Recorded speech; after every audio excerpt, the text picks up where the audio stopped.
Assalamualaikum warahmatullahi wabarakatuh.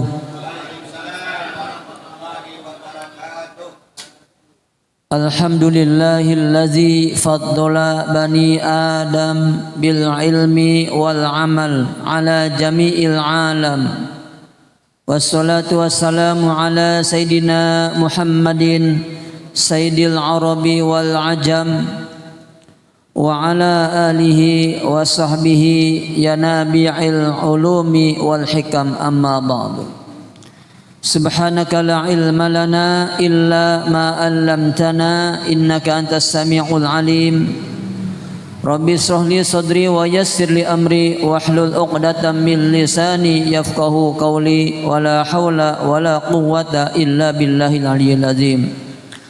Ma'asyiral asatiz wal jamaah fi hadzal majlis rahimakumullah, yang kita hormati dan kita muliakan para guru, para asatiz, guru kita Al-Ustaz Haji Muhammad Tawi, Ustaz Hari Naharudin, Ustaz Muhammad Soleh, Ustaz Junaidi, Ustaz Jainuddin, Ustaz Usbed, dan para guru lainnya, dan tentunya seluruh jamaah Majlis Taklim pengajian malam Rebo Masjid Jami Al-Huda Abdul Aziz rahimakumullah.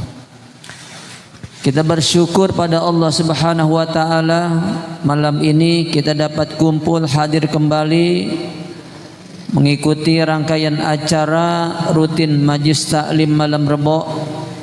Yang mudah-mudahan kehadiran kita di majlis ini mendapatkan keberkahan dan ridho Allah Subhanahu wa taala. Salawat dan salam agar tercurah limpahkan kepada panutan kita, junjungan kita Nabi Muhammad sallallahu alaihi wasallam, keluarga dan para sahabatnya sekalian. Jamaah rahimakumullah, terkait kajian kita malam ini adalah sesuatu yang barangkali sebagai orang tua akan melaksanakannya, yakni tentang akad nikah ataupun tentang pernikahan. Di dalam kitab Kifayatul Akhyar yang akan sedikit saya sampaikan dengan bahasan ini. Bismillahirrahmanirrahim. Qala al-musannifu rahimahullah ta'ala wa nafa'ana bi ulumihi fid darain amin ya rabbal alamin. Langsung saya akan bahas terkait dengan inti daripada akad nikah, daripada akad nikah. Kalau bahasan-bahasan awal sebetulnya panjang, dari mulai definisi akad nikah, kemudian juga apa yang namanya melihat sebelum akad nikah, melihat calon istri boleh apa kagak, dalil-dalil dan seterusnya. Tapi kali ini langsung to the point pada inti di dalam pernikahan, yakni akad nikah.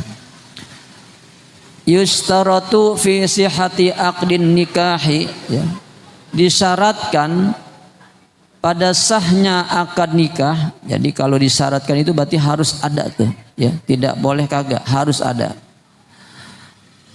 Apa itu yang disyaratkan? Huduru arba'in, hadirnya 4 orang, ya. Jadi dalam akad nikah itu harus ada 4 orang nih, ya. Siapa aja itu? Waliyun, yang pertama adalah wali. Nah, ini wali ini harus ada. Wali biasanya ayahnya dan seterusnya. Nanti ada urutan-urutan di dalam perwaliannya. Lalu wazaujun, yang kedua calon suami, ya. Suami, calon suami harus ada, ya. Wasyahidai adlin, kemudian 2 orang saksi. Jadi ada 4 tuh, ya. Wali, kemudian calon suami, dan 2 orang saksi yang adil. Nah, di sini tidak menyebutkan zaujah ataupun calon istri, enggak, karena memang calon istri di dalam akad nikah itu boleh hadir, boleh enggak, maka bukan menjadi satu persyaratan, ya. Misalkan ini kita punya anak lagi kuliah di luar negeri, kita nikahin sama calon suaminya atas keinginan kita sebagai orang tuanya, boleh kayak gitu. Jadi dia kagak tahu pun boleh, ya.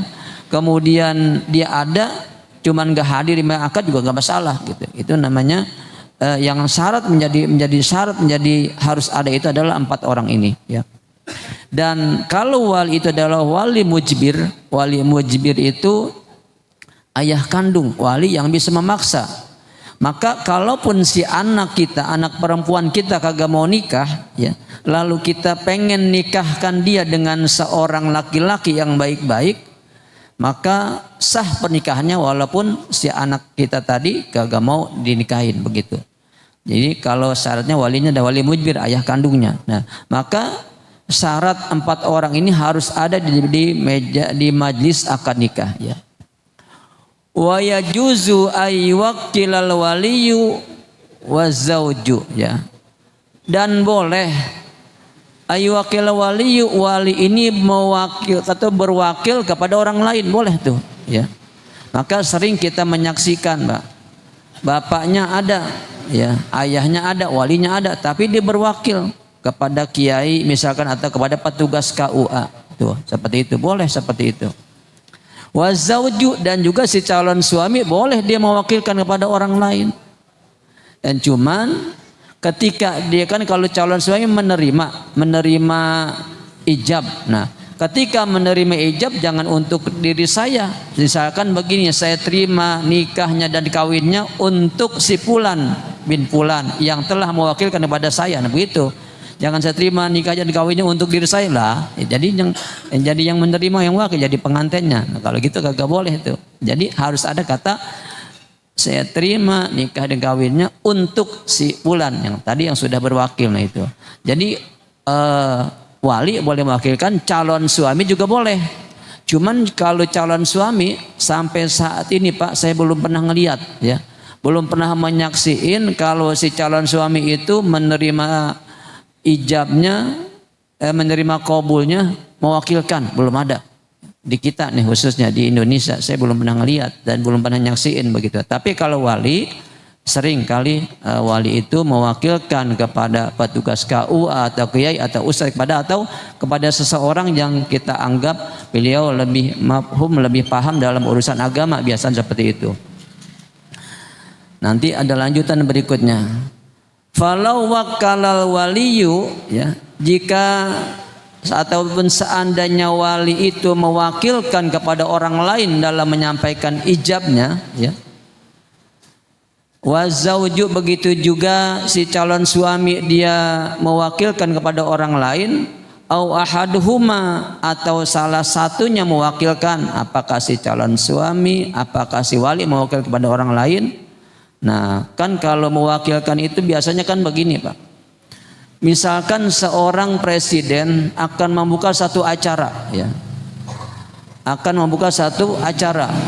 Dia mewakilkan kepada wakil presiden, ya. Kira-kira si presidennya ada kagak di situ, Pak? Enggak ada. Nah, begitu juga yang namanya mewakilkan, si yang mewakilkan tadi kagak ada di situ, gitu. Nggak ada, nggak boleh ada di situ. Nah, maka keterangan di sini hadar waliyu wa wakiluhu, jika wali dan wakilnya hadir, ya, dia kan sudah mewakilkan dalam ijabnya kepada seseorang, pada kiai misalkan, ya. Lalu walinya ada di situ, ayahnya ada, dia sudah menyerahkan perwakilan, yang menerima wakil juga ada, ya, di akadiku, dan waqa'adal waliyu, tapi yang mewakilkan tadi yang melaksanakan ijab kabulnya begitu. Yang menerima wakil tadi ada di tempat majlis akad, dan yang melaksanakannya adalah yang menerima wakil wali. Ya, saya contohkan tadi, kalau seorang presiden sudah mewakilkan kepada wakil presiden untuk membuka satu acara, berarti kan presidennya nggak ada di situ. Nah, ini mah ada dua-duanya.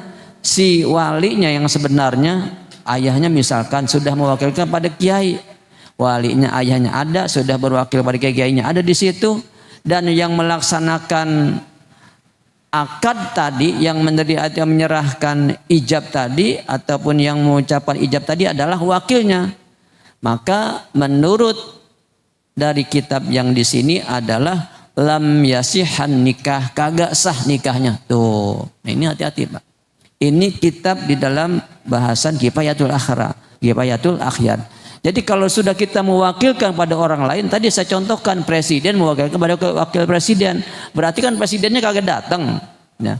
ataupun bupati mewakili atau wali kota mewakili kepada kepala dinas, berarti wali kotanya kagak ada di situ, kepala dinas yang membuka acara. Nah, maka kalau si wali mewakilkan kepada orang yang dia mewakil tadi, jangan ada di situ. Maka menurut pendapat kitab dari pengarang Kifayatul Akhyar, kalau yang mewakilkan yang melaksanakannya lam yasihan nikah, kagak sah, kagak boleh nikah seperti itu, kagak boleh seperti itu, kagak boleh. Tuh kira-kira begitu. Lalu bagaimana caranya mengantisipasinya? Udah pergi dulu sono ke dapur kek, kemana kek, saat ijabnya begitu.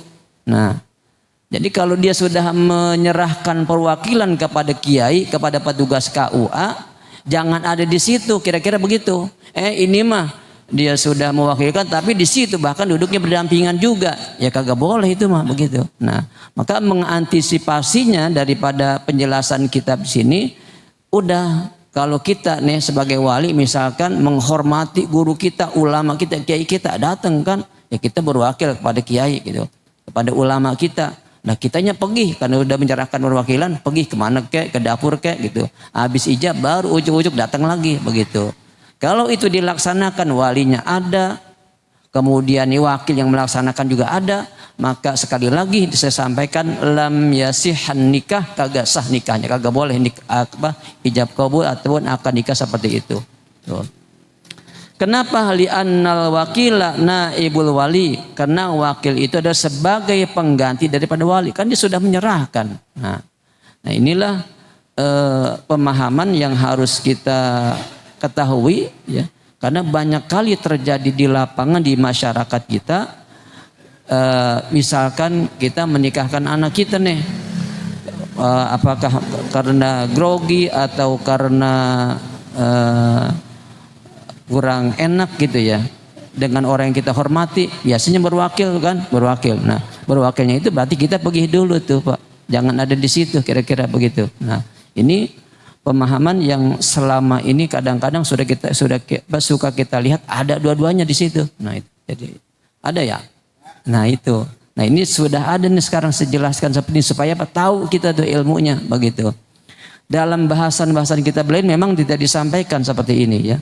Tetapi ini lebih detail lagi di dalam kitab Kifayatul Akhyar. Nah ini terkait dengan apa tadi namanya akad nikah di majlis akad nikah.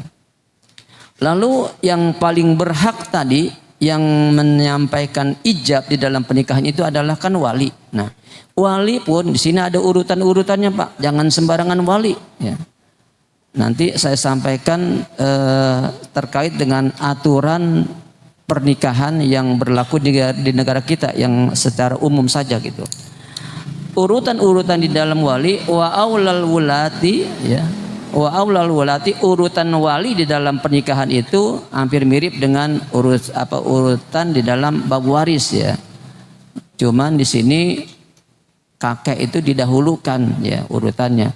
Pertama aula al-abu ya. Al-abu ini bapak ayah begitu, kita nyebutnya ayah ataupun bapak ya. Kemudian setelah ayah sumal jad, kemudian kakek ya. Jadi ke atas tuh. Kan kakek ada dua Pak ya. Ada kakek dari ayah, ini pengantin punya kakek dua. Ada kakek dari ayahnya, kakek dari ibunya. Ini dari garis lurus ayah begitu. Jadi kakek dari ayah. Jadi kagak ada perwalian itu dari garis ibu, enggak ada. Jadi semuanya dari garis ayah. Pertama bapak. Kedua urutannya adalah ke atas, berarti kakek. Ketiga ke atas lagi kalau masih ada. Apa namanya tuh? Buyut. Nah itu kalau kesana ibu udah enggak ada dah, pasti dah. Jadi urutan pertama adalah bapak ataupun ayah, yang kedua kakek, kemudian yang ketiga buyut. Ini jelaskan di sini, saya sampaikannya langsung aja, saya sampaikan urutan-urutannya. Kemudian yang urutan berikutnya setelah itu tidak ada semuanya, misalkan udah pada meninggal, ke samping siapa itu? Saudara kandung yang satu ayah satu ibu dengan pengantin, dengan calon pengantin wanita begitu. Jadi saudara kandung dulu, jangan kita nggak enak. Dia kan anaknya masih kecil, saudara kandung masih kecil. Ini ada pamannya nih, kan gak enak biasanya begitu. Jangan dari urutan melakukan masalah nggak enak Pak. Kalau kita bicara masalah syariat, kita tidak mengedepankan etika tidak enaknya gitu. Ini syariat yang berbicara. urutan-urutan seperti itu. Jadi tidak boleh pamannya atau tidak boleh pak deknya kalau masih ada saudara kandungnya, ya. Kalaupun mau, ini saya sering kali menyampaikan di dalam akad nikah itu, kalaupun mau ya berwakillah si adiknya itu, kakaknya itu, ya kakaknya pengantin atau adiknya pengantin kepada pamannya, itu nggak masalah kalau berwakil. Tapi tadi kalau sudah berwakil dia jangan ada di situ dulu di meja akad, begitu kira-kira pada saat ijab kabulnya.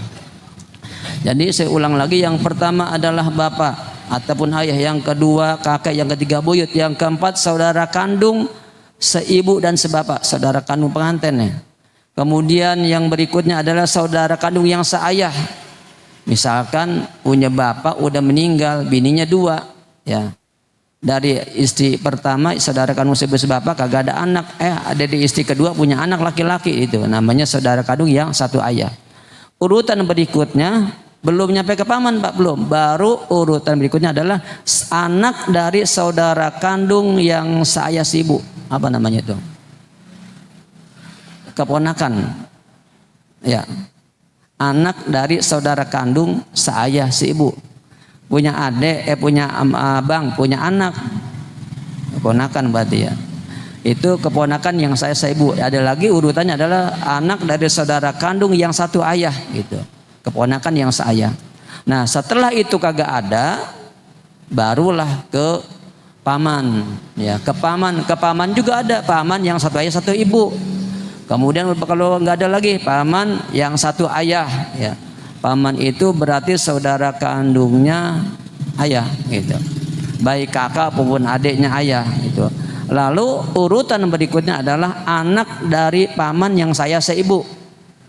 Kalau nggak ada lagi anak paman yang seayah, ada lagi urutannya cucunya paman saya seibu, kemudian cucunya paman yang seayah. Baru kalau itu nggak ada, tarik lagi ke atas, siapa? Kakek, saudara kandungnya kakek. Nah, kakeknya pengantin punya saudara, kakeknya udah meninggal, tapi ada saudara kandungnya yang laki-laki, dia dulu. Nah, kalau nggak ada saudara kandung kakek yang seayah, baru berikutnya anak dari saudara kandung kakek yang saya seibu.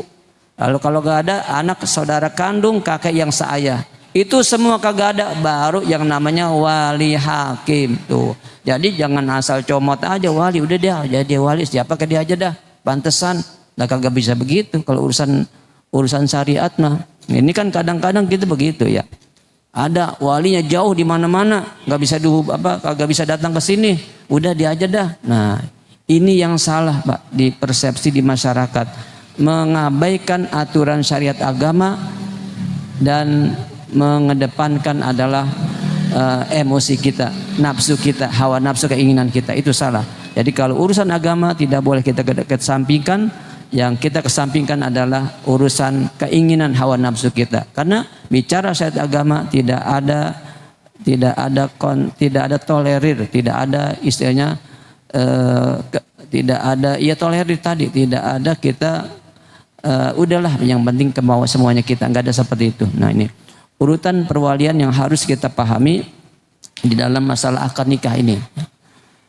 Ini terkait dengan akad nikah, jelas Pak ya. Walaupun istilahnya kita udah pada nikah, ya mungkin bisa jadi sebagai pengetahuan atau ketika kita nanti menikahkan anak ataupun cucu ataupun saudara kandung, setidaknya inilah gambarannya. Kemudian juga ingin saya sampaikan supaya kita paham juga, kan di dalam Undang-Undang Perkawinan nomor 1 tahun 1974, di situ dinyatakan, pasal 2 dinyatakan bahwa akad nikah ataupun pernikahan itu adalah sah apabila dilakukan sesuai dengan agama dan kepercayaannya itu ya. Kemudian pasal 2-nya akad nikah dicatatkan sesuai dengan aturan yang berlaku itu Undang-Undang Perkawinan pasal 2 ayat 1 dan ayat 2 tadi. Nah, ini persepsinya kita, pernikahan beda agama atau pernikahan campuran gitu. Pernikahan campuran itu adalah pernikahan yang beda agama, itu persepsi di masyarakat, Pak. Sebetulnya pernikahan campuran itu adalah pernikahan yang seagama, seiman, seagama, beda negara itu. Di konsepnya seperti itu. Jadi kalau sesuai dengan aturan undang-undang adalah pernikahan itu apabila dilakukan sesuai dengan agama dan kepercayaannya, agamanya sama. yang satu WNI, yang satu WNA, yang satu orang Indonesia, yang satu orang Inggris, nggak masalah. Yang penting sama-sama Islam. Nah ini jadi sesuai dengan tadi undang-undang perkawinan.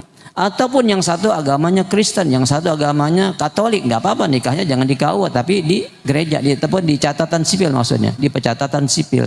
Nah itu yang berlaku di negara kita. Maka dengan aturan itu dari pasal 2 ayat pasal 2 ayat 2 tadi, pernikahan itu harus dicatat sesuai dengan undang-undang yang berlaku, maka muncullah aturan yang bernama PMA, Peraturan Menteri Agama Republik Indonesia. Peraturan yang terbaru adalah Peraturan Nomor 30 Tahun 2024. Nah, di situ ada aturan-aturan mainnya manakala kita ingin mempunyai kekuatan hukum dari pernikahan yang dilakukan itu adalah yang pertama tentunya mengurus secara administrasi surat-surat pernikahan di lembaga pemerintahan setempat. Apa itu? Yang pertama membawa surat keterangan nikah dari kelurahan. Kemudian kalau nikahnya di luar KUA sendiri berarti surat ada rekomendasi dari KUA-nya sendiri. Kemudian hal-hal lain data-data pribadi seperti kelengkapan KTP, akte kelahiran, kemudian kartu keluarga dan lain sebagainya. Itu bisa dilihat di undang-undang perkawinan dan khususnya adalah Peraturan Menteri Agama Nomor 30 Tahun 2024. Saya sampaikan seperti ini supaya setidaknya kita ada gambaran. Kalau ada nanti keperluan untuk menikahkan keluarga, apakah anak, saudara, ataupun siapapun, ya setidak-tidaknya gambar seperti itu. Ya. Bagaimana cara mengurus surat ini? Pak, biasanya kelurahan tuh nggak mau ngeluarin surat, Pak. Kalau belum ada pengantar RT, oleh karenanya landasan ataupun langkah pertama yang kita lakukan adalah pengantar RT dulu, RT RW. Kemudian sekarang ada aturan yang terbaru di dalam undang-undang di dalam Peraturan Menteri Agama tadi harus ada surat kesehatan layak nikah dari puskesmas. Makanya ketika calon-calon pengantin mau nikah zaman sekarang itu kan cek kesehatan dulu, ya. Bahkan di peraturan gubernur di DKI itu surat lurah nggak akan keluar kalau belum dia mengurus cek kesehatan calon pengantin. Nanti keluar sertifikat layak nikah. Kalau itu sudah keluar nanti bisa ngurus tingkat berikutnya yaitu surat N1 ataupun keterangan nikah dari kelurahan masing-masing. Nah makanya setelah langkah-langkah yang harus dilakukan adalah pengantar RT RW, cek kesehatan dan juga ngantar surat dari kelurahan, lalu dari KUA setempat. Kalau nikahnya di luar KUA wilayahnya sendiri. Hal-hal lain seperti pernyataan belum menikah itu bisa pribadi. Kemudian KK, akte kelahiran, KTP itu juga kan sudah kita miliki. Bagi seorang yang janda duda berarti harus ada akte cerai. Nah, maka pertanyaan jamaah sekalian, nikah siri yang berlaku ataupun yang terjadi di masyarakat sah nggak sih gitu kira-kira nikah siri? Nah, pertanyaan sah nggak? Secara aturan di negara kita tidak mempunyai kekuatan hukum, itu aja dah jawabannya. Di negara kita tidak punya kekuatan hukum. Yang namanya juga siri sembunyi-sembunyi. Ibaratnya kita sekolah, Pak. Sekolah di satu lembaga pendidikan yang kagak diakui sama pemerintah, kan berarti kalaupun keluar ijazah kagak laku gitu kira-kira begitu. Kita bikin apa juga nggak kepake gitu. Yang namanya juga kagak diakuin pemerintah, kagak punya kekuatan hukum. Maka saya berharap kalau ada dari keluarga siapapun orangnya jangan nikah siri, nikah aja resmi di kantor urusan agama. Karena ini adalah legal yang yang mengurusi masalah pernikahan di negara kita Republik Indonesia. Itu jamaah sekalian yang terkait apa yang saya sampaikan kali ini. Jika ada hal-hal yang kurang pas ataupun maksudnya kurang paham tentang masalah ini silahkan ditanyakan. Sengaja saya dikit aja pembukaannya. Sebetulnya masalah urusan wali juga banyak nih syarat-syaratnya. Bahkan juga dikatakan di dalam hadis di sini la nikaha illa biwaliyin wala syahidai adlin. Enggak sah nikah itu kalau kagak ada walinya. Bahkan di puncak sana kan kadang-kadang suka terjadi, udah saya nikahkan buat diri saya sendiri, begitu kagak ada walinya, atau walinya yang bukan berhak, walinya udah ada ustaz aja dah ustaz jadi wali, begitu kan begitu. Nikah siri kadang-kadang udah ustaz aja dah, kiai aja dah, kiai aja jadi wali, padahal mah bapaknya ada di mana-mana. Nah itu Kagak sah Pak seperti itu. Nih kita jangan sembarangan. Urusan syariat kalau kita main-main akibatnya fatal. Orang menikah dengan wali yang tidak berhak, maka bahasa kasarnya berarti hubungannya adalah zina. Tuh bahasa kasarnya kayak gitu aja dah. Nah, maka kalau masalah urusan wali ini kita tanya yang tahu seperti ini. Itu sementara jika ada yang bertanyakan silahkan. Dipersilahkan, mungkin ada yang mau ditanyakan.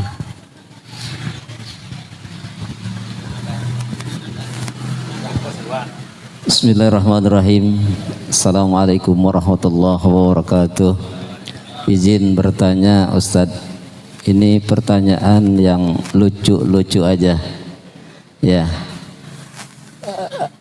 Apakah sah pengantin laki-laki di dalam pengucapan akad nikahnya di hadapan penghulu, sedangkan pengantin laki-laki itu mohon maaf ada kekurangan, misalnya bibirnya sumbing ya, belum dioperasi. Nah itu kan kadang-kadang pengucapannya bisa, ataupun yang tidak bisa mengatakan kata R ya, misalnya saya terima, bukan terima nikahnya murni misalnya jadi mulni. Nah, apakah itu sah ucapan akad nikahnya buat pengantin laki-laki Ustadz? Terima kasih. Assalamualaikum warahmatullahi wabarakatuh. Waalaikumsalam. Baik, langsung saya jawab. Jamaah sekalian, Allah ciptakan kita manusia ada yang sempurna seperti kita, lengkap. Artinya lengkap itu mata bisa melihat, tangan bisa bergerak, mulut bisa berkata dengan baik. Ada juga yang memang dari kelahiran ataupun dalam perjalanan kehidupannya ada yang menjadi satu cacat pribadi. Nah, bagaimana kalau kondisinya seperti itu, dia cacat tadi dengan ucapan katakanlah yang sudah disampaikan oleh Ustaz Soleh, dalam pengucapan qabulnya ya, tidak sempurna. Nah, begini, bukan itu saja, saya pernah ketemu dan juga mengalami pernikahan orang gagu. Kalau itu kan masih terucap kata-katanya, ini gagu. Kalau gagu ketika bahasanya gini, kan gitu aja. Nah, yang penting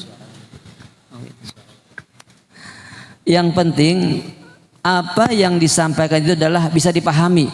Dipahami oleh siapa? Terutama oleh yang menyampaikan dan juga oleh para saksi sekalian. Maksudnya ke situ begitu kira-kira. Ya. Kalau maksudnya memang arahnya ke situ karena memang ada cacat dalam ucapannya, sah, nggak masalah. Dipaksakan secara sempurna pun memang kagak bisa. Memang orang cacat begitu. Iya, orang cacat. Artinya cacat ngomongnya sumbing. Saya tadi contohkan tadi, gagu saja, orang gagu saja itu sah Pak. Yang penting maksudnya ke situ begitu. Ya, maksudnya ke situ.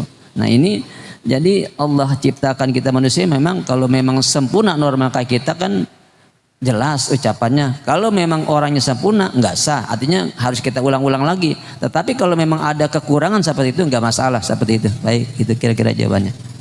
Ya, ya barangkali ada yang nanyain.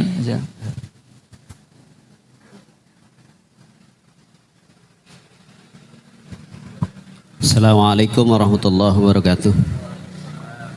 Izin bertanya Pak Ustadz, ada beberapa pengalaman di lingkungan khususnya yang terlihat di penduduk ini sebenarnya di komplek.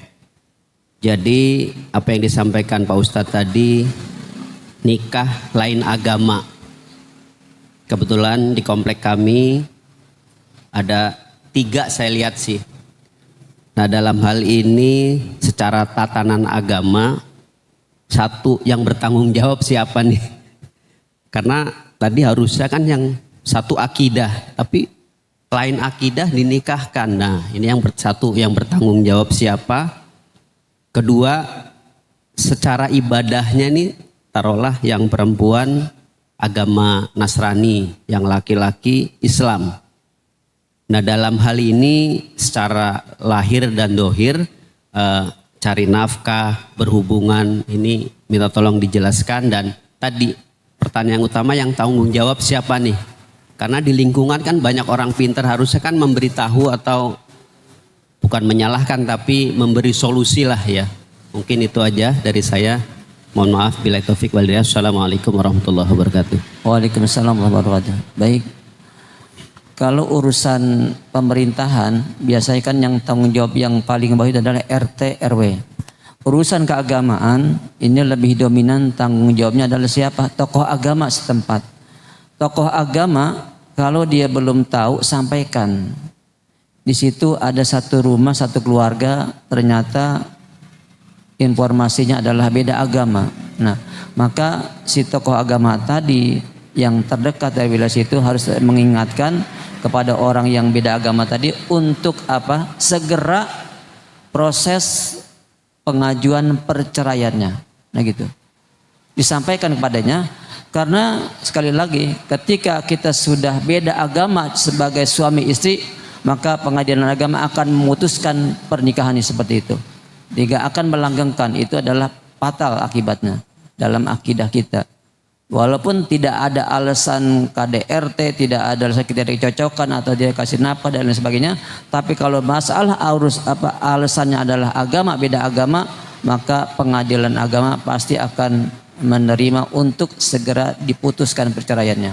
Nah, jadi sekali lagi urusan tanggung jawab yang pertama tentunya adalah wilayah setempat, ketua RT mengingatkan juga kepada tokoh agama di situ untuk segera mengingatkan agar segera mengurus perceraiannya ke pengadilan agama. Mungkin bisa jadi begini, awal menikah dia satu agama, satu keyakinan, tetapi dalam perjalanan berikutnya bisa jadi kembali kepada agamanya ataupun tergiur dengan agama yang lain, sehingga beda agama dalam satu rumah tadi. Nah, maka kalau terjadi seperti itu, ya tadi untuk disampaikan kepadanya untuk pisah, untuk bercerai. Dipertahankan pun percuma. Dia memberikan nafkah, si suaminya misalkan muslim, si istrinya adalah non muslim, hubungannya suami istri adalah zina, karena tadi beda agama. Urusan agama tidak ada toleransi bagi kita. Lakum dinukum waliyadin, kira-kira begitu. Makanya kita yang tahu, kita yang sudah tahu bahwa rumah itu ada beda agama, sampaikan aja ke RT-nya, ke tokoh agamanya. Kalau kita sudah mengingatkan, menyampaikan, lalu tidak ada reaksi dari dia, tidak ada tindak lanjutnya, terserah, berarti kewajiban kita sudah selesai, begitu kira-kira ya. Jadi urusan hak pribadi kalau kita sudah menyampaikan, itu urusan dia kepada Allah. Kita yang jelas sudah melaksanakan amar ma'ruf nahi munkar, barangkali seperti itu. Masih cukup ya. Alhamdulillah, mudah-mudahan kajian yang singkat ini ada sedikit manfaat untuk kita semua, dan kurang lebihnya mohon maaf. Wallahul muwaffiq ila aqwamit thoriq wa la minkum. Assalamualaikum warahmatullahi wabarakatuh.